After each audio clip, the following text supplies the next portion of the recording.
abeegi aba 28 n'ab'ekibiina ky'okubanza kandi nibo batembwire eishomero eri erikuza kuba niryetwa St. Peter's Baahwa.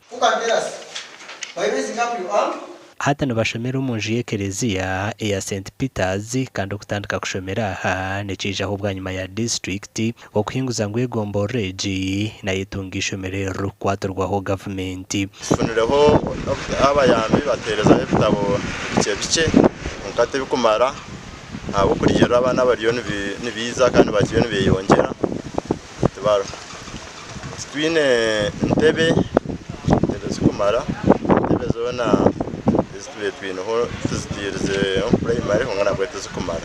Gavumenti okuza kutandika okubombekera hino obushonshoro eky'obwetiireho ngu abazaire babanze bataha ekyombeko kyabo kandi ekyo bakitandikireho. Mbwenu nishaba ngu abebembezi bitu MP district ekyo kintu cyaba kinemu ko kugondagonda mu kigorre eshaha yona bize bombeki abo kwa bwaho ntwendo bwegese kandi obwasiniya at least mbwiro bwo misho.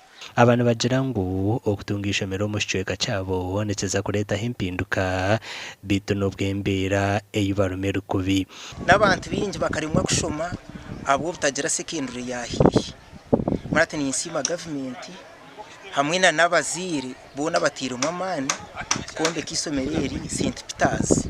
In fact nakyetegereze ngu nito tube turemise abana bitu kushoma hate shahe twine siniya yo kubanza ina abana 28 kandi tikateka ngu hakwa wikeje yakabiri yakashatu yabana twaba turi mbana 35 omukwatiraho abazaire abari ahakutandikaho ishomero eri omunyishengero wa Ibanda House abahira amabati gana go kushakara twaga makwasa kandi hati mwene mu secondary zindi inyije zinkumanywe tishakarize sembiri amakuru agagasha kwa Timothy Mushabe.